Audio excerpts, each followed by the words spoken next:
সোজা রাস্তা চলতেছে তো চলতেছে, এরকম করে যেতে তো ভালো লাগে না। এদিক দাও।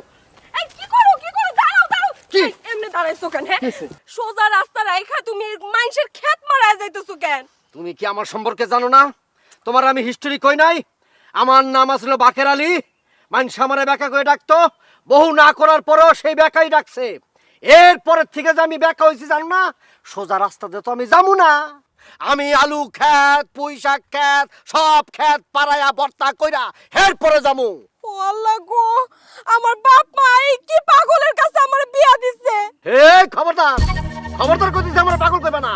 আমি কিন্তু পাগল না। আমার নাম বাকের আলী বেকা। মানুষ আমারে বেকা বানাইছে। আমি জন্মগতভাবে বেকা ছিলাম না। জন্মের পরে মানুষের কথা আমি বেকা হইছি। আমি স্বভাবগত বেকা। আমি সহজভাবে চলি না, আমি সবসময় বেকা ভাবে চলবো। বাকের আলী বেকা, তোর এত বড় সাহস আমার পুঁই ক্ষেতের ভিতরে ঢুকছস? এই কেরামত ভাই, শ্বশুর বাড়ির লোক বলে যে ছাইরা দেবো এমন কোনো কথা নাই। আমার মাথা কিন্তু গরম করো না। আমি তাইলে কিন্তু তোমার ক্ষেত পাড়ায়া আলুর ভর্তা, মুহির ভর্তা, সব ভর্তা বানাইয়া একাকার কইরা এরপরে কিন্তু শ্বশুর বাড়ি যাম কই দিলাম। তোমারে অনুরোধ করে কইতাছি, তুমি এই ক্ষেত থেকে বাড়াও। বনি এক্ষুনি যাও, আমার ক্ষেতটা পারাও না। যাও।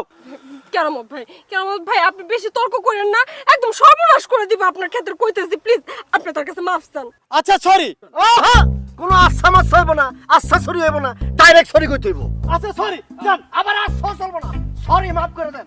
সরি, আমারে মাফ করে দেন। যান।